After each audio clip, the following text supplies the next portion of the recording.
नमस्कार, मी सिद्धेश ताकवले. सकाळचे 11 वाजतात आणि आपण पाहताय जय महाराष्ट्र बुलेटिनमध्ये आपल्या सगळ्यांचं स्वागत. बुलेटिनच्या सुरुवातीलाच बातमी राजकीय विश्वातून. पश्चिम महाराष्ट्रामध्ये शरद पवारांच्या राष्ट्रवादीला मोठा धक्का बसतोय. समरजित घाटगेंनी घरवापसी केलेली आहे. रवींद्र चव्हाणांच्या उपस्थितीमध्ये त्यांनी भाजपचा प्रवेश केलेला आहे. देवेंद्र फडणवीस मोठ्या भावासारखेच असंही घाटगे म्हणाले. तसंच गेल्या वर्षीपासूनच प्रवेशाची तयारी सुरू झाली होती असंही समरजित घाटगे म्हणाले.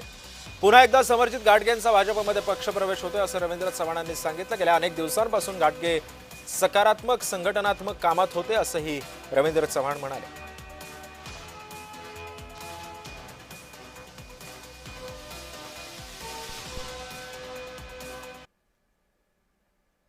आपण आता भारतीय जनता पार्टीमध्ये आलोय.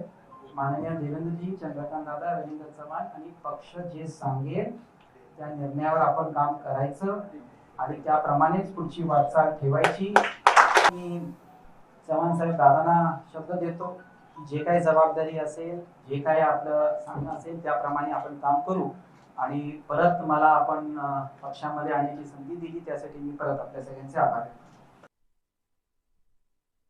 आम्हा सर्वांसाठी अत्यंत आनंदाचा दिवस आहे. आज पुन्हा एकदा राजे समरजीजी यांनी भारतीय जनता पार्टी पक्षामध्ये प्रवेश केला. मी त्यांचं भारतीय जनता पार्टी पक्षामध्ये त्यांच्या सर्व सहकाऱ्यांबरोबर स्वागत करतो आणि आभार